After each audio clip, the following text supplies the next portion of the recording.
Good morning. Welcome at the online as well as offline providing portal of PCC Pride Coaching Classes Jaunpur. IIT JEE, NEET, 12th foundation batch और TGT PGT के प्रिय विद्यार्थियों, हम लोग किरण प्रकाश की ray optics में optical instrument study कर रहे थे, जिसमें सिंपल माइक्रोस्कोप जिसको मैग्नीफायर बोला जाता था, कंपाउंड माइक्रोस्कोप और एस्ट्रोनॉमिकल टेलीस्कोप, तीन इंपॉर्टेंट डिवाइसेस स्टडी कर चुके हैं। अब बारी है टेरेस्ट्रियल टेलीस्कोप, ऐसा टेलीस्कोप जो अर्थ पर खड़ी ऑब्जेक्ट को देखने में यूज में आता है, जो सेना वाले लोग लिए रहते हैं, जो मिलिट्री आर्मी वाले लिए रहते हैं, जो गन के ऊपर सेट करके देखते हैं कि कहाँ पर कोई ऑब्जेक्ट है। टेरेस्ट्रियल मीन्स पार्थिव, पृथ्वी से संबंधित है। टेरेस्ट्रियल टेलीस्कोप का उपयोग कहाँ करते हैं? चाइना वाल को देखने में। गीजा का पिरामिड है, ये दिल्ली का लाल किला है, मुंबई की लंबी लंबी ऊंची ऊंची जो बिल्डिंग्स हैं, मल्टी स्टोरी बिल्डिंग, उनको देखने के लिए, उसकी सही लोकेशन पता करने के लिए। अच्छा, इसमें कुछ खास बात क्या होना है? इसमें 3 टाइप के लेंस इस्तेमाल होने हैं, 3 लेंस इस्तेमाल होने हैं। एक जो ऑब्जेक्ट की तरह लाई करेगा, दैट इज़ द ऑब्जेक्टिव और फील्ड लेंस, आँख के करीब वाला आईपीस या ऑकुलर। एक और लेंस लगाएंगे बीच में, which will act to erect the image, जो फाइनल इमेज को सीधा करने का काम करेगा, उसको इरेक्टिंग लेंस बोलेंगे। ध्यान दीजिए, जो टेरेस्ट्रियल टेलीस्कोप जो एस्ट्रोनॉमिकल टेलीस्कोप है, वो ऑब्जेक्ट की साइज़ तो कई गुना बड़ा बना देता है, काफ़ी बड़ा बनाता है। चाँद सितारे जो दिख रहे हैं, छोटे से फुटबॉल की तरह, छोटे से 5 रुपये गेंद की तरह, काफ़ी लार्ज साइज हम लोग मिलता है इमेज।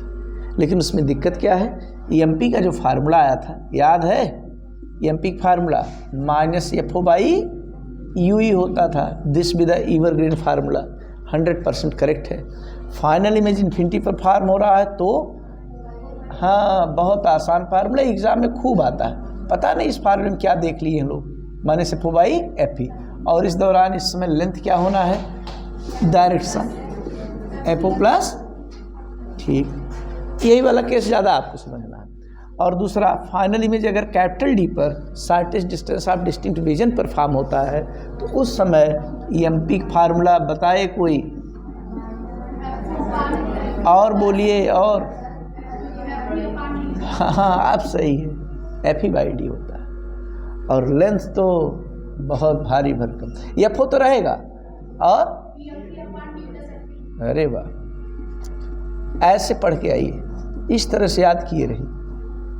कोई अगर कहता है कि अरे रटे हैं, तब जल्दी से बोल दिए, तो कहने दीजिए, है ना। जैसे आप बहुत जल्दी से जवाब दे दिए, कोई कहे अरे रट क्या है, तो रटने में और समझ के याद करने में कोई विशेष अंतर नहीं है। यह 2 चैम्बर नहीं है, इधर रटने वाला, इधर समझने वाला, है ना। बस मुंह से बोलेंगे, जल्दी जवाब मिल जाएगा, बस वही सब ठीक ठाक है काम। समझ रहे कि नहीं? यानी दोनों सिमिलर चीज़ें हैं। रटने वाला चैम्बर अलग नहीं कि जो चीज़ें रट रहे हैं उसको बाईं तरफ रखना है ब्रेन में, और जो समझ के बोलना है उसको दाईं तरफ। कोई पूछे 18 चौक कितना होता है, कोई कह रहा है 18 चौक 72 होता है, तो कह रहा है अरे रटे हैं, रटे हैं। अब कह रहे हैं कि 18 चौक, कह रहे हैं कि आज नहीं, आज देखिए 13 तारीख है, कल आप मिलिए, कल बताते हैं 18 चौक कितना होगा, है कि नहीं। इतना लंबा ड्यूरेशन लेकर के अब आप कहें भाई तो समझ के बताएं, तो रट के आए थे। रटने समझने में कोई डिफरेंस नहीं है, वो तो बनी बनाई बातें। कोई चीज़ आपको आ रहा है तो धीरे धीरे जब आ गया, वो आपका अपना हो गया, धीरे धीरे अंदर मौका मिलने पर समझ में जाएंगे, आप उसकी तह में चले जाएंगे, है ना। पहले ज़रूरी बात है आना चाहिए। चलिए,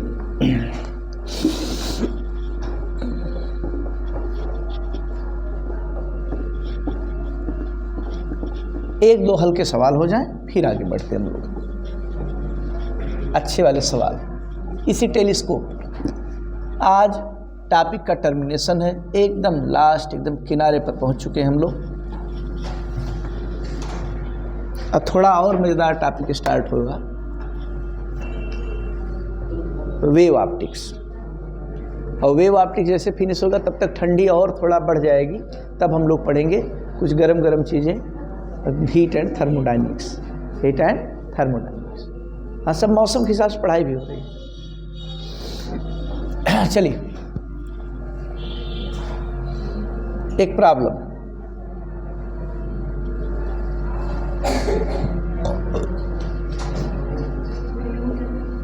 in an astronomical telescope,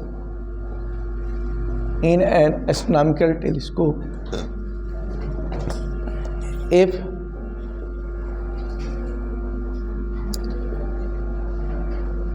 focal length of objective and eyepiece B, focal length of objective and eyepiece B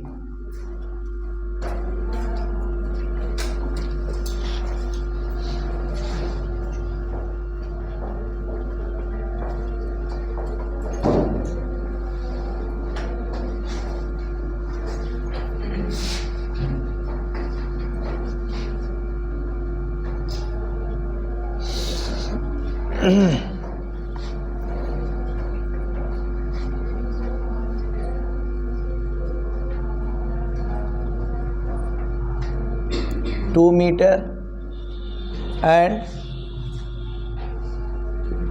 25 centimeter) 2 meter and 25 centimeter, full stop. पता लगाइए, find out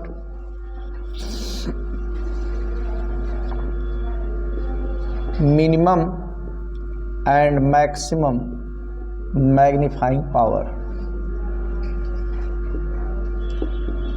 obtained by such telescope। सवाल अच्छा है, हम लोग समझ में भी आ रहा है थोड़ा थोड़ा। यानी एफओ और एफई प्रोवाइडेड है और आपको मिनिमम और मैक्सिमम ईएमपी की तलाश करना है। क्या क्या मैटर प्रोवाइडेड है पहले साफ सुथरा लिख लीजिए। एफओ ऑब्जेक्टिव की फोकल लेंथ 2 मीटर, 2 मीटर बोले तो 200 सेंटीमीटर। आईपीस की फोकल लेंथ 25 सेंटीमीटर, 25 सेंटीमीटर। तो आपसे उम्मीद किया गया है ईएमपी की मैक्सिमम वैल्यू। पहले minimum value, minimum value of EMP, magnifying power की कम से कम वैल्यू कब होती है? रिलैक्स्ड कंडीशन में, नॉर्मल एडजस्टमेंट मोड में, when final image form at infinity, जब अंतिम प्रतिबिंब इन्फिनिटी पर फॉर्म हो, अनंत पर बने। अब वैल्यू आप बताइए। अरे वैल्यू की बात कर रहे हैं, इससे हल्का कोई फार्मूला लगता है क्या आपको? सबसे आसान तो ये formula minus F O by F E, एक लाइन का जवाब। माइनस एफ ओ है आपके लिए 200 बाई 8 लिख दें। 8 क्या मीटर लिखे सेंटीमीटर लिखे? नो यूनिट, यूनिटलेस है ना। फिर दूसरा कितना आया? 16। हाँ 9 मत बोलिएगा झटके में, किसी में केवल 1 ऐड कर दे। 1 ऐड होता लेकिन प्रॉपर सीक्वेंस में। F O by F E बाहर, अंदर कितना 1 प्लस। हाँ लिखिए। Second, maximum value of EMP. अगला क्वेश्चन आपके जिम्मे रहेगा, आप ही लोग मदद करेंगे। अब हमारा भरोसा मत करिए, अब आप लोग बड़े बड़े होंगे, अब संभाल लीजिए।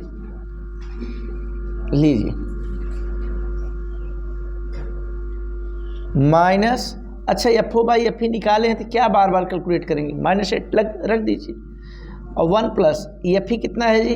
25 और डी ये 25 से कम होता है क्या? ये तो 1 हो गया और 1 और 1 2, 8 और इंटू 2। ये सब देख रहे हैं, एक एक लाइन में क्वेश्चन आ रहे हैं, एक एक लाइन। माइनस साइन तो हम लगा देंगे।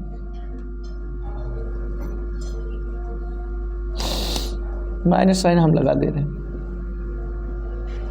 माइनस साइन क्या इंडिकेट करता है? Final image will be inverted, उल्टा बनेगा। अच्छा ये बताइए, जैसे उल्टा बनता है तो क्या कोई अफसोस होता है क्या? जरा भी चेहरे पर सिक्र नहीं, कोई तनाव खिंचाव, कोई अफसोस नहीं, क्योंकि जैसे किस चीज़ को उल्टा बना रहे हैं? स्फेरिकल ऑब्जेक्ट, स्टार है, मून है, ये सब तो स्फेरिकल हैं। और ज़रा अंग्रेजी के लेटर ओ है, पलट दीजिए, एक आध मुक्का मार दीजिए इसको, देखिए कोई शकल में परिवर्तन होगा? कोई फर्क नहीं। और अंग्रेजी के लेटर जैसे आई है, इसको पलट दीजिए, कोई फर्क नहीं। अंग्रेजी के लेटर ए है, हाँ आप फर्क पड़ेगा, पलट देंगे तो ऐसे हो जाएंगे, है कि नहीं? ये मनोज है तो पलट देंगे तो डब्लू हो जाएगा, देख रहे नहीं? यही फर्क पड़ेगा। लेकिन किस पर नहीं पड़ेगा? जो लीनियर ऑब्जेक्ट हैं, वर्टिकल ऐसे हैं, या ये कुल मिलाकर स्फेरिकल वाले पर फर्क नहीं पड़ेगा। इन्वर्जन का इफेक्ट किस पर नहीं पड़ना है? स्फेरिकल पर। गोला है, फुटबॉल है, पलट दीजिए, फिर से गोला, फिर से गोला, चाहे जितना पलटिए, तो इसलिए कोई दिक्कत नहीं। हम लोग सस्ते में काम बना लेते हैं, 2 ही लेंस लगा कर टेलीस्कोप बनाते हैं। और लेकिन अर्थ पर खड़ी ऑब्जेक्ट अगर आप व्यू कर रहे हैं, तो जैसे 50 तल्ले की बिल्डिंग है, 50 तल्ले की, और कोई ग्राउंड से 30वें तल्ले पर रह रहा है, ज़मीन से 30वें तल्ले पर रह रहा है, और अगर आप टेलीस्कोप लगा करके देख रहे हैं एस्ट्रोनॉमिकल का, तो 30वें तल्ले पर नहीं, बिल्डिंग उल्टी नज़र आएगी और ज़मीन से 20वें तल्ले पर नज़र आएगा। समझ पा रहे नहीं? ज़मीन से 20वें तल्ले पर। और ये होगा कि बम्बई में जाने के बाद पूरी बिल्डिंग सर्प उठा लिए है, माने उल्टा नज़र आएगा, इन्वर्टेड इमेज फॉर्म होगा ना। बहुत जिम्मेदार आदमी लोग घर उठाते हैं, पूरा बम्बई उठा लिए घर के लोग खर्चा उर्चा उठाते, पूरी बम्बई सर्प उठा लिए। लीजिए सेकंड प्रॉब्लम, ये आपके लिए है, प्रयास कीजिएगा।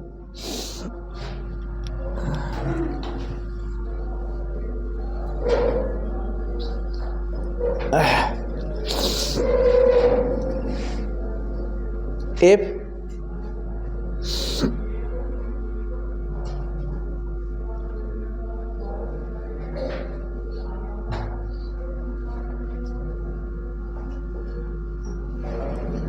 magnifying power of a telescope, अब ब्रैकेट में गलती हो गई तो इसका एहसास कर रहे हैं, एस्ट्रोनॉमिकल वाला ही टेलीस्कोप, एस्ट्रोनॉमिकल वाला। If MP of a telescope bracket में astronomical in normal adjustment mode B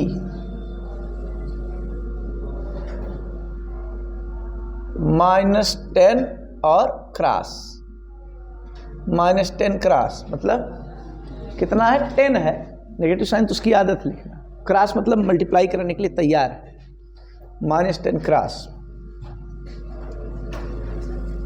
and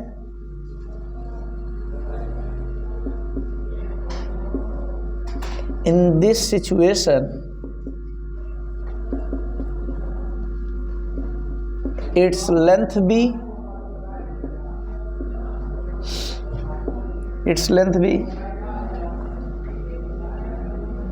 2.2 metre, 2.2 metre. तो पता लगाइए, then find out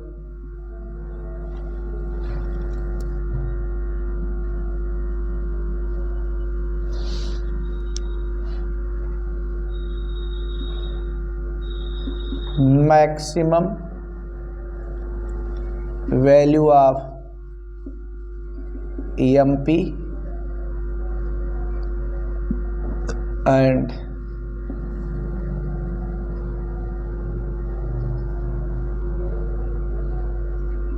length of telescope in case of maximum EMP। अच्छा क्वेश्चन है, भले आपको कम समझ में आ रहा हो।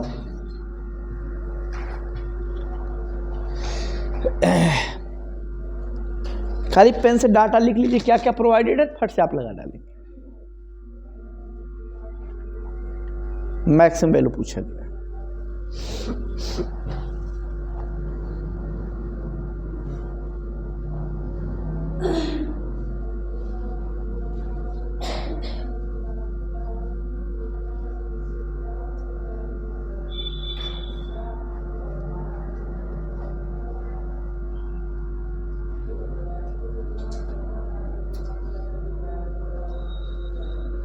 बताइए,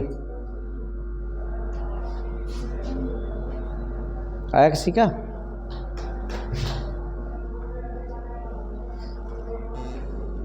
आइए देखिए क्या क्या दिया गया, पहले साफ सुथरा नोट करना, बस ऐसे ही, यही लिमिट है, इससे ऊपर सवाल वाल नहीं बनता है, छोटा छोटा क्वेश्चन बनता है। गिवन MP, ठीक, बहुत अच्छा। और हाँ, और लेंथ भी बताइए, तो सुन चुके कई बार। अगला वाला भी हिम्मत कम पड़ रहा है क्या? हिम्मत ही नहीं पड़ रहा। नहीं सर, लीजिए 10 हो गया। साइन रिमूव करिए, FO इक्वल टू क्या? 10FE। एक छोटा इक्वेशन ये बना। आल्सो लेंथ प्रोवाइडेड है, लेंथ कितना है जी? 2.2 मीटर, 2.2 मीटर है। या लेंथ फार्मूला क्या होता है? FO प्लस FE, और मीटर सेंटीमीटर में कन्वर्ट करना, 220 सेंटीमीटर लिखना चलेगा। This be the equation number 2। तो ये वैल्यू रख लीजिए आप फ्रॉम इक्वेशन 1 एंड 2। बस FO FE मिल जाए, बाकी तो आप तैयार हैं, हर सिचुएशन को होल्ड कर सामना कर ले जाएंगे। चलिए, FO जहाँ दिखाई देगा उसके प्लेस पर 10FE रख देना है। 10FE और एक FE और 11FE। 10FE प्लस अकेला एक FE और है, इधर 220 सेंटीमीटर। 11FE हो गया 220। केवल FE में इंटरेस्टेड है तो 11 से डिवीजन 20 सेंटीमीटर। और जब FE 20 सेंटीमीटर हो गया तो इक्वेशन 1 किस लिए तैयार है? नाउ फ्रॉम इक्वेशन 1 की मदद लीजिए। 1 की मदद लेंगे तो 10 टाइम है, 10 गुना। FE में 10 से मल्टीप्लाई करिए, और 10 से मल्टीप्लाई कर दें तो 200 सेंटीमीटर। अब जब FO FE मिल गया तो इसका मतलब पिछला वाला क्वेश्चन हो गया। पिछला वाला क्वेश्चन में FO FE दिया था ना, हो गया, पिछला वाला क्वेश्चन आ गया। लेंथ कितना है भाई?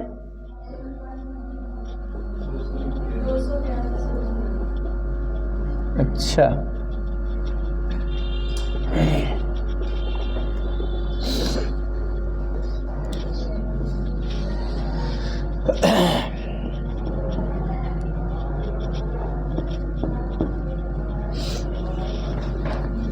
अभी आपको कुछ और सिखाते हैं, टेरेस्ट्रियल और गैलीलियन भी।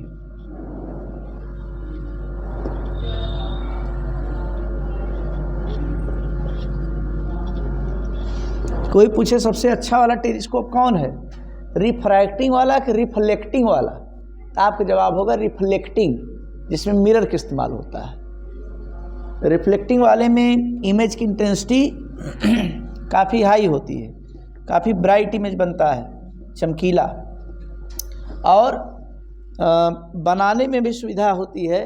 मिरर को ढालना आसान होता है, बड़े बड़े लेंस को ढालना कठिन होता है।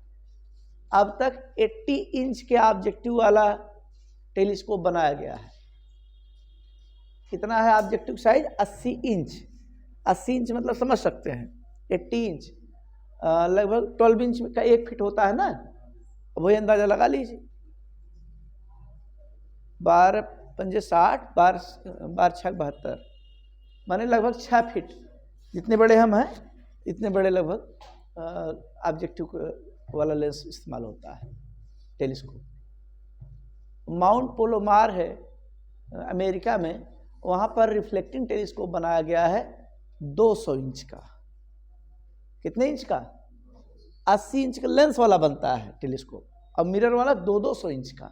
और जितना ज़्यादा वो मिरर लगाते, जितने हैवी बड़ा साइज रहता है, तो इंटेंसिटी भी उसी प्रोपोर्शनल होती है। इंटेंसिटी किसके proportional? Directly proportional to light reflecting area. बड़ा सा लेंस, बड़ा सा मिरर इस्तेमाल करेंगे तो ज़्यादा लाइट कलेक्ट होगी, इमेज की क्वालिटी बेहतरीन आएगी, चमकीला इमेज दिखेगा। समझ पा रहे नहीं? तो कौन सा टेलीस्कोप बेहतरीन होता है? रिफ्लेक्टिंग टाइप कि रिफ्रैक्टिंग टाइप? Reflecting type. उसको बनाने में भी सुविधा, 200 इंच का बनता है ना, बड़े बड़े मिरर का बन जाता है। और 200 इंच का लेंस ढालना मुश्किल काम है, 70-80 इंच तक ही सीमित है।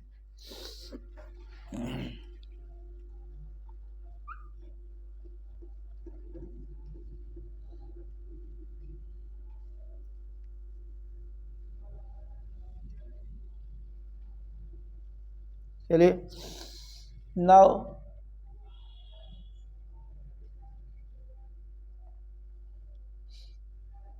Maximum value of MP.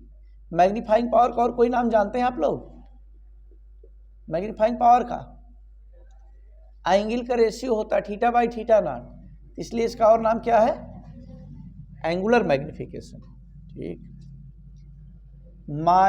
-FO/FE into 1 + FE/D होता है, यही तो। और ये वैल्यू आपने देखा है 10 है, क्वेश्चन में दिया ही गया है। और 1 + FE आपके लिए 20 है, D की वैल्यू 25 याद है। D वही नज़दीक से नज़दीक कहाँ तक देख सकते हैं, 25। ये कैंसिल करेंगे तो 0.8 आएगा। 5 कैंसिल करिए, 4/5 आ जाएगा, 4/5 मतलब 0.8। ये -10 और इंटू 1 + 0.8 क्या हो जाएगा? -10 इंटू 1 पॉइंट हटा दीजिए, -18। यूनिट कुछ भी नहीं। लेंथ क्या होता है जी इस सिचुएशन में? फार्मूला आप लोगों को याद होगा, एफओ में ऐड करना पड़ता है DFE और बाई D प्लस एफओ कितना है? 200 सेंटीमीटर और DFE 25 है और FE आपके लिए केवल 25 है + 20, बोले ये हो गया 200। ये तो नीचे 45 हो गया जी, और ऊपर 500 लिख दें, बोले 5 कैंसिल करें तो 9 और ये 100/9। 100/9 मतलब समझते हैं?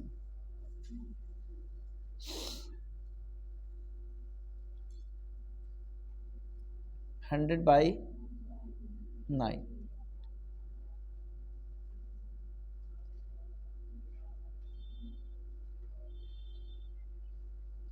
11.1 आएगा ऐसे। क्या गया? 211.11 कही, चाहे एक के बार 1 कही। आया आप लोगों का भी? हमारा भी।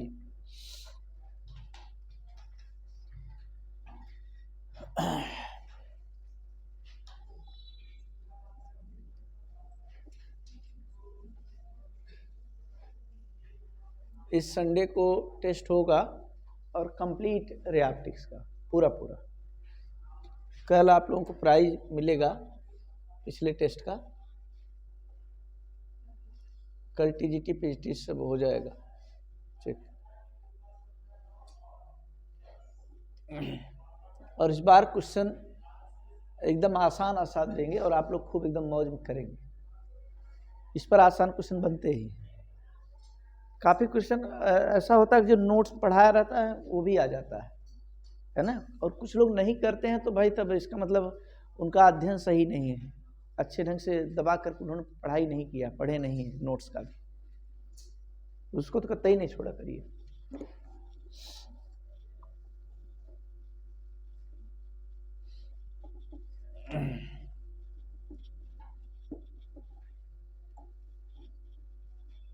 चलिए अगली हेडिंग डालते हैं हम लोग। अगला क्या है जी? टेरेस्ट्रियल टेलीस्कोप, ये हेडिंग डालिए।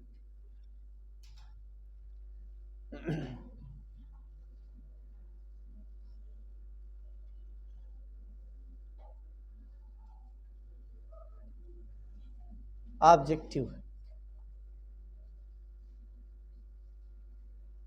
ये आईपीस। फिर से कल वाली बात, ऑब्जेक्टिव और आईपीस में कौन बड़ा होता है? ले, माने रट के आए हैं, कोई चीज कहीं बोल देना है। ऑब्जेक्टिव और आईपीस में कौन बड़ा होता है? ऑब्जेक्टिव। टेलीस्कोप का ऑब्जेक्टिव और कंपाउंड माइक्रोस्कोप के ऑब्जेक्टिव में किसका ऑब्जेक्टिव बड़ा? सही सही से बोलिए। टेलीस्कोप के आईपीस और माइक्रोस्कोप के आईपीस में किसका आईपीस बड़ा? दोनों का सेम ना। हाँ, माने मन का भ्रम निकालिए कि माइक्रोस्कोप खरीद लिया जाए, उसको पलट के देखें तो टेलीस्कोप बन जाएगा। केवल उसको पलटने से, इन्वर्ट करने से टेलीस्कोप का एक्शन नहीं होगा, क्योंकि टेलीस्कोप में ऑब्जेक्टिव की साइज काफ़ी ज़्यादा होती है ना। काफ़ी बड़ा होने से क्या है कि ज़्यादा लाइट एंट्री करेगी, तब वो इमेज क्लियर दिखेगा। लाइट एंट्री करना चाहिए। और कंपाउंड माइक्रोस्कोप में क्या है, जो ऑब्जेक्टिव होता है बहुत छोटी, स्मॉल अपर्चर, जैसे कैमरे का लेंस होता है उतना बड़ा ही लेंस उसमें लगा होता है ऑब्जेक्टिव। और आईपीस थोड़ी सी बड़ी होती है, क्योंकि आँख के पास से ले आकर के देखते हैं, उसमें आईपीस बड़ा, ऑब्जेक्टिव बहुत छोटा। और उसमें लाइट ऐसा तो नहीं कि वहाँ माइक्रोस्कोप से ब्लड टेस्ट करें, निकल के ले आई, वहाँ धूप में ले आई, वहाँ चेयर लगाई, वहाँ पर रख के देखते हैं। वो तो लैब के अंदर काम होता है, और उसमें बल्ब जला लेते हैं, है ना। लाइट की व्यवस्था होती है, लाइट ऑन कर लेते हैं। तो लाइट ऑन कर लेंगे, जैसे येलो लाइट जल रही है तो उसकी वेवलेंथ कितनी है? Nearly 6000 angstrom. तो उसका रिजॉल्विंग पावर उस हिसाब से घटता बढ़ता रहता है, जिस तरह की लाइट का इस्तेमाल करेंगे। अभी आपको बताते हैं रिजॉल्विंग पावर के बारे में, डिफरेंट टाइप की लाइट जो है माइक्रोस्कोप यूज करने पर क्या इफेक्ट पड़ता है। चलिए, ये ऑब्जेक्टिव है और ये आईपीस। और इसके बीच में ये क्या है? ये तीसरा लेंस, इरेक्टिंग लेंस। ये ऑब्जेक्टिव है, ये आईपीस है। जैसे लेग पीस सुने होंगे, वैसे आईपीस है, आईपीस। और इसका नाम तो भैया सीधा करने वाला है, इरेक्टिंग लेंस।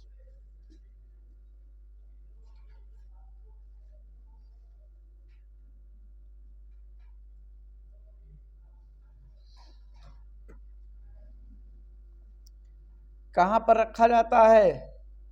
ये पहली बार कैसा इमेज बनाया?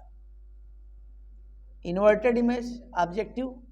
और ये इमेज कहां पर पड़े? इससे 2f डिस्टेंस पर, 2f पर, देख रहे हैं। और यही फिर से इसको सीधा कर देता है, कितनी डिस्टेंस पर? सेम डिस्टेंस, 2f डिस्टेंस, देख रहे हैं नहीं। और जो इन्फिनिटी से रेज आएंगी, तो ये जो यहाँ पर जो इमेज बन रहा है, पहली बार ऑब्जेक्टिव बनाया, तो ये क्या है आपके लिए?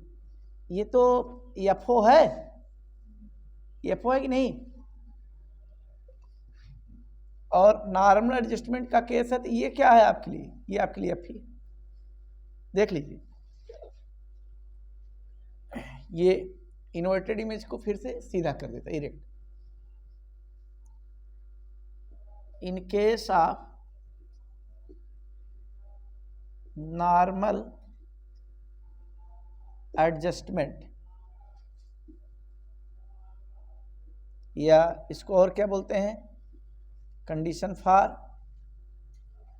रिलैक्स्ड आई, श्रांत अवस्था में आँख के लिए, आँख को काफ़ी आराम मिले उस कंडीशन में। फाइनल इमेज कहाँ बनाते हैं? इन्फिनिटी पर। एम्पिक फार्मूला हम बता दे रहे हैं, इसीलिए तो पूरी कवायद हुई, एफओ बाई एफ ही लिखेंगे, इसी 2f का कोई रोल नहीं। साइन क्या लिखेंगे? प्लस की माइनस? बोलिए, प्लस की माइनस? प्लस। वही नेगेटिव था, यानी इन्वर्टेड बनता था, उसी लिए तो पलटे हम लोग, जैसे सीधा बने। तो मैग्नीफाइंग पावर इसका पॉजिटिव होता है। लेंथ कितने लोग बताने के लिए तैयार हैं? लेंथ बताइए। +4f, ठीक। लेंथ होगा capital L equal to FO plus FE plus 4 times of F। 2F इधर 2F इधर। ये थोड़ा इसीलिए फार्मूला थोड़ा सा खास है, लोग भूल कर जाते हैं। स्मॉल f की भी काउंटिंग होती है, वो भी 4 टाइम्स करके, 4f करके।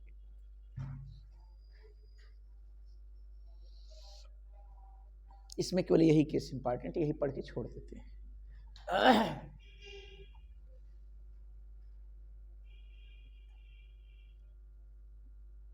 FO plus FE plus 4f।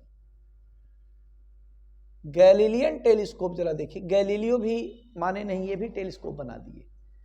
और इतने अजीब आदमी थे कि दुनिया किसी रंग में गा रही थी, इनका तबला दूसरे हिसाब से बज रहा है ना, दूसरे ढंग से।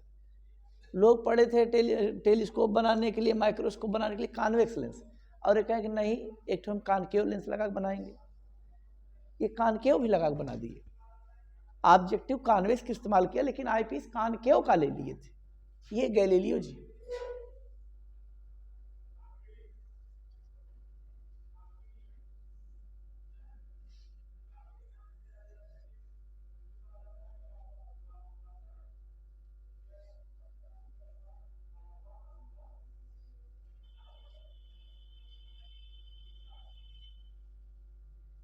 इसका जरा बताइएगा लेंथ, तब हम समझेंगे कि आप समझदार हैं भाई। मेजर कर ले रहे हैं ठीक ठाक दोनों लेंसों के बीच की गैपिंग। ये ऑब्जेक्टिव है और ये आपके लिए आईपीस कान के ऊपर बना दिए। जो रेज पैरेलल आएंगी, पैरेलल, वो कहाँ कन्वर्ज होंगी?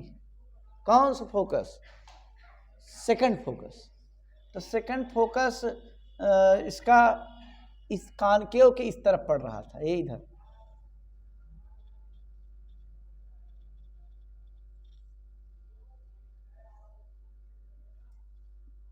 ये अब इसके आगे ये इशारा करेंगे यहाँ पर, इसके आगे इशारा करें यहाँ पर। ये किसका फोकस है? ऑब्जेक्टिव का सेकंड फोकस। और कॉनकेव का इस तरफ कौन सा फोकस पड़ेगा? फर्स्ट कि सेकंड? फर्स्ट। कॉनकेव का राइट साइड में फर्स्ट पड़ता है। और जब उसी जगह पर हम लोग फोकसिंग करवा देते, माने एफ का डैश है फर्स्ट फोकस।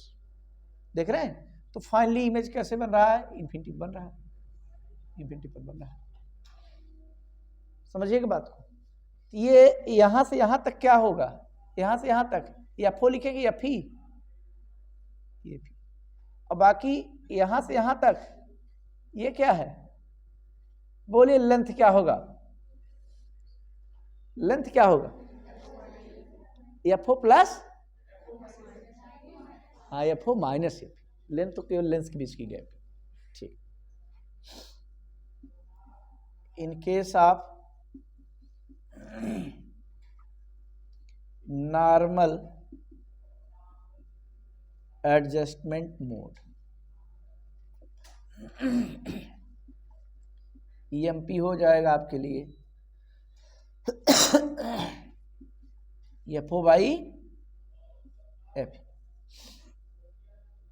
और लेंथ क्या हो जाएगा? F O minus F.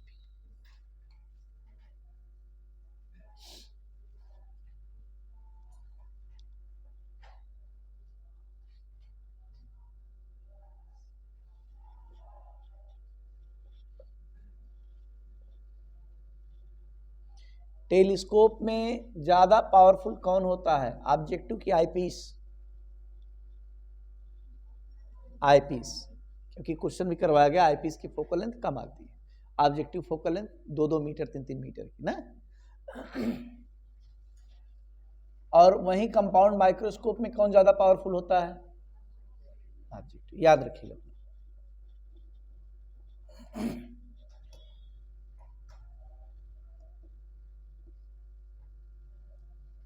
चलिए, ये समाप्त हुआ। अब हम लोग कुछ बातचीत करते हैं रिजॉल्विंग लिमिट और रिजॉल्विंग पावर की।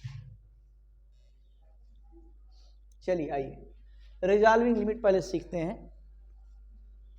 रिजॉल्विंग लिमिट या लिमिट ऑफ रिजोल्यूशन।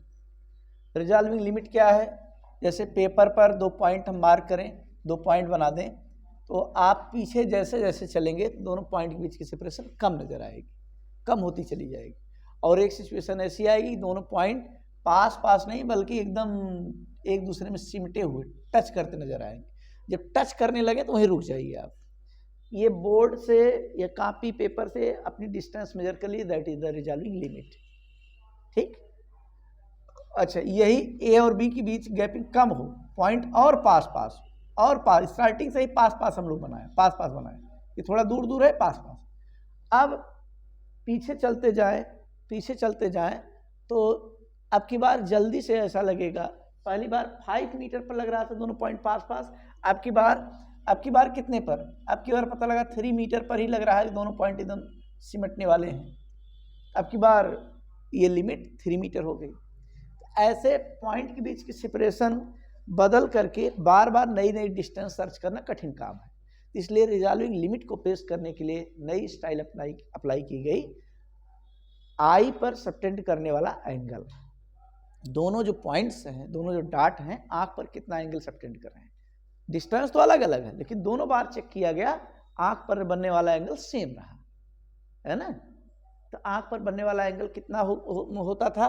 1 मिनट। कितना? 1 मिनट। जब आंख पर 1 मिनट का एंगल बन रहा था, उस समय दोनों ऑब्जेक्ट को अलग अलग आप समझ पा रहे थे। 1 मिनट से थोड़ा सा और कदम पीछे करिए, 1 मिनट से जैसे कम कदम पीछे करें तो एंगल और कम बनेगा।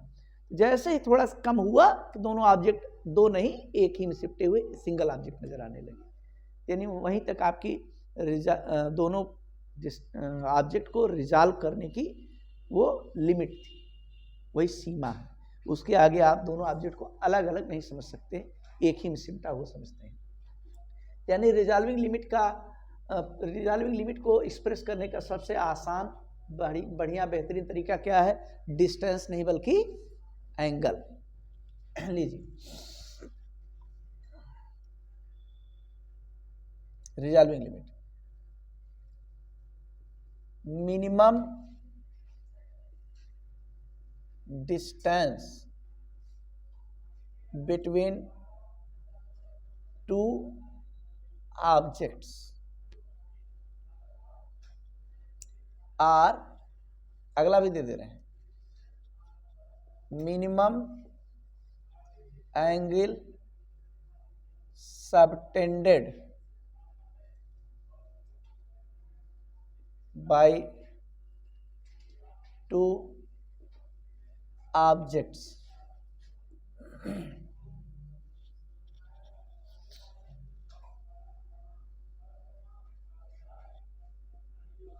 which are just resolved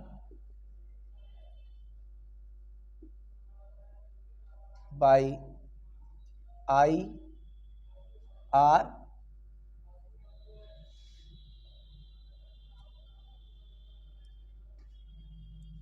optical instrument.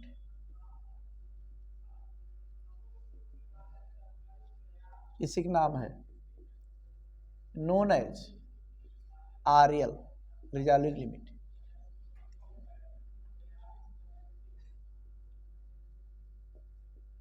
For human I,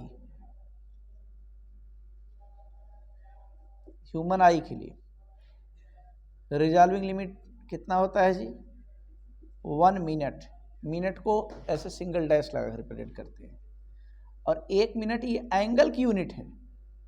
angle की 1 मिनट में कितना डिग्री, जो जानी सुनी यूनिट है डिग्री, कितना डिग्री?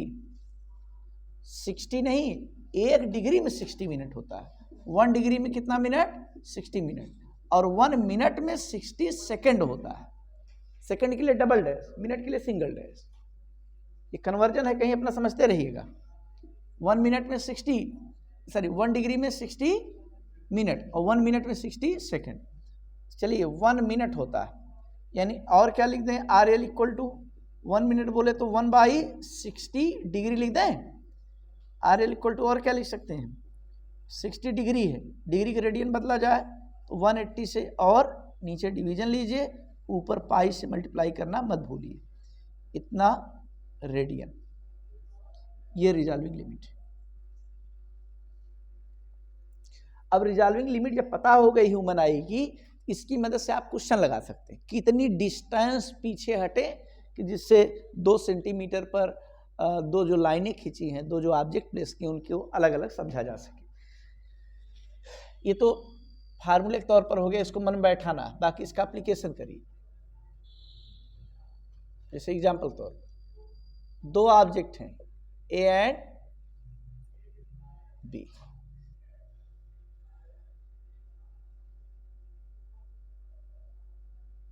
इनके बीच कितना एंगल बनना चाहिए, 1 मिनट। यहां पर आई पोजीशन है,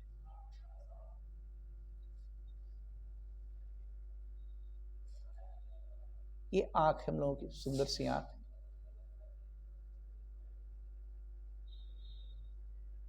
और इनके बीच की गैपिंग क्या है जी, ए और बी के बीच की डेल्टा एक्स है, और इस सेपरेशन कितनी है, आई से आर है। तो यहां पर क्या लिख दें, यहां पर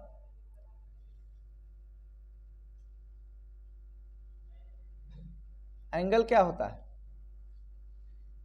arc by radius delta X by R लिख दें, बोले। और वही एंगल वही 1 मिनट आया था, 1 मिनट माने इतना रेडियन, तो यहां से इक्वेट कर लीजिए, which implies delta X by R equal to pi by 60 और इंटू 180। ठीक है, दोनों ऑब्जेक्ट की बीच की सेपरेशन डिस्टेंस एग्जैक्ट सेंटीमीटर में एस्टिमेट करना हो, मीटर में एस्टिमेट करना हो तो आर से मल्टीप्लाई करिए, पाई इंटू आर बाई 60 और इंटू 180। माने इससे आप निकाल सकते हैं दोनों ऑब्जेक्ट कितने डिस्टेंस पर रखे होने चाहिए। 1 मिनट हुआ, 1 मिनट को डिग्री में कन्वर्ट किया हमने, फिर रेडियन में, और फिर फाइनली डिस्टेंस में आपने इसको कन्वर्ट करके पेश किया है। ये रिजॉल्विंग लिमिट यहीं पर समाप्त हुआ, इसका एप्लीकेशन था, इसका एप्लीकेशन है।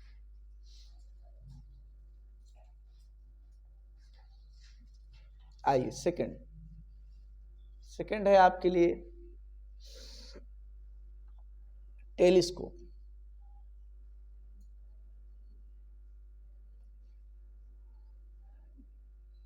टेलीस्कोप के लिए रिजॉल्विंग लिमिट क्या होता है, फॉर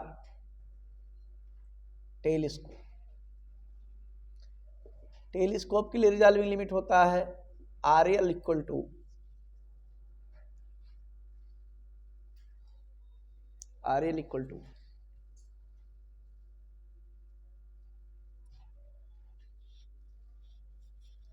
उसी स्टाइल से डेल्टा थीटा लिखिए, या आप लिख सकते हैं delta X by R. Delta X क्या है, दो स्टार के बीच की गैपिंग है। आर क्या है, ग्राउंड से या ऑब्जर्वर से स्टार के बीच की सेपरेशन हो, आर है। डेल्टा एक्स 2 तारों के बीच की गैपिंग है। और ये फाइनली आता है सॉल्व करने पर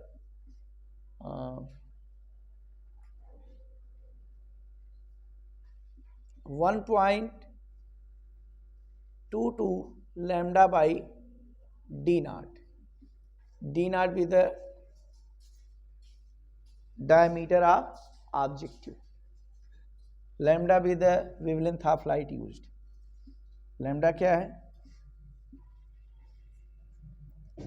wavelength of light. D not क्या है,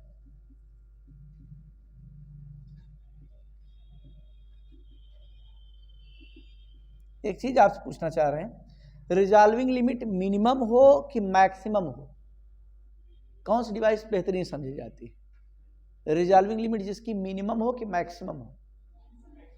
रिजॉल्विंग लिमिट मिनिमम हो, माने 1 mm पर अगर 2 लाइन खींचिए तब भी आप साफ साफ देख ले रहे हैं, तो इसका मतलब 1 mm आपकी रिजॉल्विंग लिमिट होगी ना। 1 सेंटीमीटर डिस्टेंस में देख ले रहे हैं, लेकिन 1 सेंटीमीटर से कम है तो आप कह रहे हैं नहीं 2 नहीं 1 का ही है, इसका मतलब कम क्लियरिटी है। तो रिजॉल्विंग लिमिट मिनिमम होना चाहिए। जैसे कौन सा इंस्ट्रूमेंट बेहतरीन होता है, कोई मेजरिंग इंस्ट्रूमेंट आप ले रहे हैं, मीटर स्केल है, स्क्रू गेज है, वर्नियर कैलिपर्स, कौन सा जिसका लीस्ट काउंट कम हो, लीस्ट काउंट, या जैसे वर्नियर का लीस्ट काउंट को कभी कभार वर्नियर कांस्टेंट भी बोल देते हैं, स्क्रू गेज के लीस्ट काउंट को स्क्रू गेज कांस्टेंट, उस डिवाइस का जो कांस्टेंट है लीस्ट काउंट वो कम से कम होना चाहिए, कम से कम वो पढ़ सके तब उतना बेहतरीन है। तो रिजॉल्विंग लिमिट कम हो तब वो डिवाइस, वो टेलीस्कोप आपके लिए बेस्ट होगा। तो रिजॉल्विंग लिमिट मिनिमम करने का उपाय बताइए। डायमीटर ऑफ ऑब्जेक्टिव स्मॉल होना चाहिए कि बिगर होना चाहिए? बिगर होना चाहिए, काफ़ी बड़ा होना चाहिए, है ना।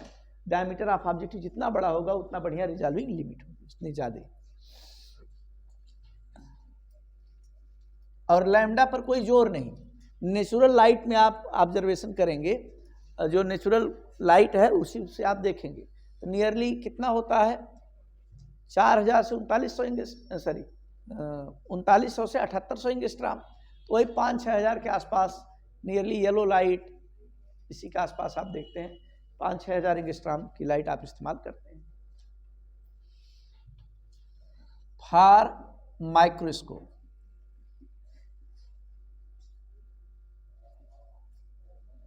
माइक्रोस्कोप के लिए क्या खास बात है? माइक्रोस्कोप में यहाँ पर ऑब्जेक्टिव लेंस हम बना के दिखा दे रहे हैं, ऑब्जेक्टिव,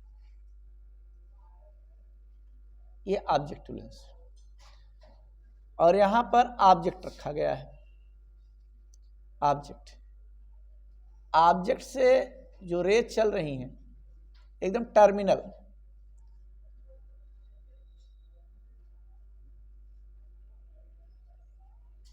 ये कौन सा लेंस है जी? ऑब्जेक्टिव आईपीस 2 होता है तो ऑब्जेक्टिव क्यों दिखा रहे हैं? तो जो रेज चल रहे हैं दोनों के रेज के बीच का जो एंगल है वो कीमती नहीं है, प्रिंसिपल एक्सिस के साथ बना हुआ एंगल। अगर ये थीटा है तो इधर कितना हो जाएगा? 2 थीटा।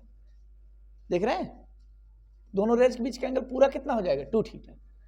प्रिंसिपल एक्सिस के साथ जो एंगल बनाता है वो आपके लिए इंपॉर्टेंट है। यहाँ पर जो रिजॉल्विंग लिमिट होता है, रिजॉल्विंग लिमिट ये आता है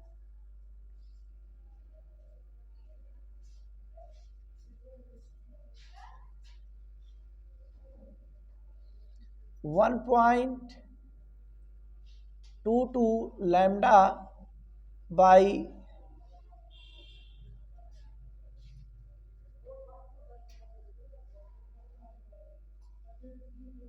2n साइन थीटा, ये होता है 2n sine theta. N be the refractive index, और थीटा देख ही रहे हैं, ऑब्जेक्टिव से जो रेज चल रही हैं, सॉरी ऑब्जेक्ट से जो ऑब्जेक्टिव वाले लेंस पर जो रेज चल रहे हैं उसका प्रिंसिपल एक्सिस साथ एंगल, या ऐसे कह सकते हैं थीटा क्या है? एंगल बिटवीन बोथ रेज, दोनों जो रेज चल रही हैं ये। या देखने पर कैसा लग रहा है? कोन वाला शेप दिख रहा है, कोन शंकु का, तो कोन उल्टा कोन है कि सीधा कोन है? उल्टा। तो इन्वर्टेड कोन का कंप्लीट एंगल नहीं, हाफ एंगल है। थीटा क्या है? Semi vertex angle, semi vertex angle of inverted cone, inverted कोन। ये सीधे देखिए भाई, ऑब्जेक्ट से जो रेज चल रहे हैं प्रिंसिपल एक्सिस साथ जो एंगल बनाई है,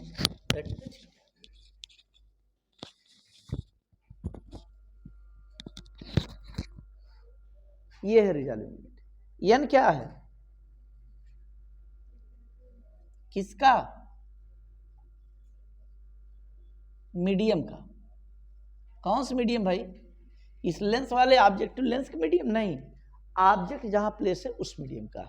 जैसे ब्लड टेस्ट करने के लिए ब्लड को स्लाइड तैयार करते हैं पहले, है ना, ग्लास की पतली सी पट्टी होती है, उस पर एक ड्रॉप ऐसे ब्लड रखते हैं, फिर दूसरे कांच की पट्टी को चिपकाते हैं, अगल बगल ग्लिसरीन डाल देते हैं, उसको चिपकाते हैं। अब जो स्लाइड आपने तैयार किया है, किस मीडियम में है ब्लड आपका? ग्लास के अंदर है कि नहीं? और उसमें ग्लिसरीन वगैरह भी डाले हैं या और कोई केमिकल वगैरह डाले हैं, वो पूरा ओवरऑल जो नेट रिफ्रैक्टिव इंडेक्स रहेगा वो है आपके लिए n। समझ पा रहे नहीं? खुले में ऐसे नहीं चेक किया जाता कि नहीं, टेबल पर ही रख दीजिए, टेबल पर ऑब्जर्वेशन करें, उसकी स्लाइड तैयार की जाएगी। रिफ्रैक्टिव इंडेक्स है। लैम्डा क्या है? Wavelength of light used. और यहाँ पर माइक्रोस्कोप में लैब के अंदर प्रोग्राम किया जाता है, तो यहाँ पर वेवलेंथ चेंज करने की सुविधा होती है, चाहे जिस तरह की लाइट आप इस्तेमाल कर सकते हैं। यही नहीं, वेवलेंथ की वैल्यू डिक्रीज करके रिजॉल्विंग लिमिट को और डिक्रीज किया जा सकता है, और डिक्रीज करना तो अच्छी बात है। तो वेवलेंथ जैसे खुले आकाश में आप इस्तेमाल कर रहे हैं तो नियरली 6000 एंगस्ट्रॉम है, 6000 एंगस्ट्रॉम के आसपास येलो लाइट जो पीला प्रकाश है। और लैब में आप एक्सरे भी इस्तेमाल कर सकते हैं। एक्सरे की वेवलेंथ कितनी? नियरली 1 एंगस्ट्रॉम, लगभग कितना? 1 एंगस्ट्रॉम। इलेक्ट्रॉन बीम का इस्तेमाल कर सकते हैं लाइट के प्लेस पर। इलेक्ट्रॉन बीम एक्सेलरेट करके चाहे मनचाहे ढंग से उसकी वेवलेंथ को कंट्रोल कर सकते हैं, कंट्रोलिंग सब सिस्टम बना होता है।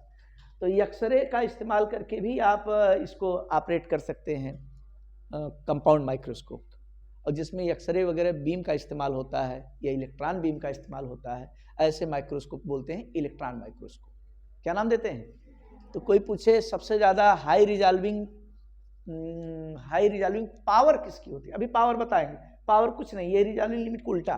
तो ज़्यादा रिजॉल्विंग पावर किसका होता है? इलेक्ट्रॉन माइक्रोस्कोप का। किसका होता है?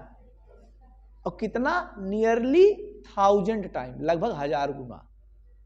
अरे भाई 6000 एंगस्ट्रॉम उसका है नॉर्मल लाइट का, और उसमें 1-2 एंगस्ट्रॉम है, तो 1000 फर्क आ रहा है कि नहीं? तो 1000 गुना रिजॉल्विंग लिमिट कम होती है, तो रिजॉल्विंग पावर अगली वाली हेडिंग होगी, जस्ट उल्टा होता है।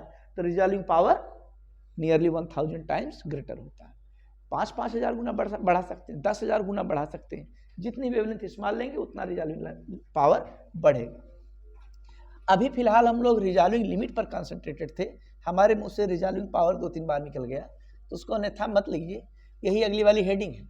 रिजॉल्विंग पावर क्या है? जस्ट उल्टा, ठीक ठीक पलट दीजिए।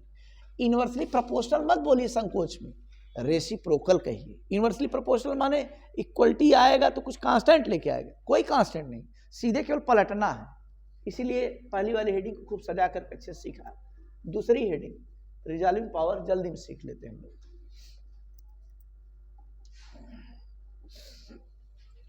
नोट करिए तेजी से।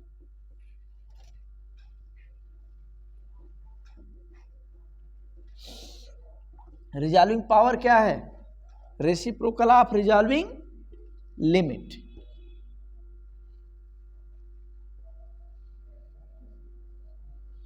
Reciprocal of resolving limit is known as resolving power. कौन सी डिवाइस बेहतरीन है? जिसका रिजॉल्विंग लिमिट कम हो या रिजॉल्विंग पावर ज्यादा। लिखिए,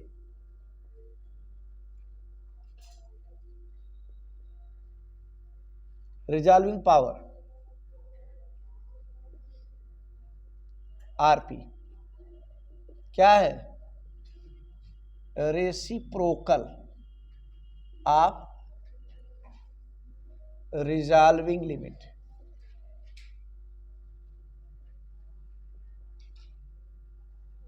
नोन एज रिजॉल्विंग पावर, यानी आरपी इक्वल टू क्या लिखते हैं जी? 1/RL।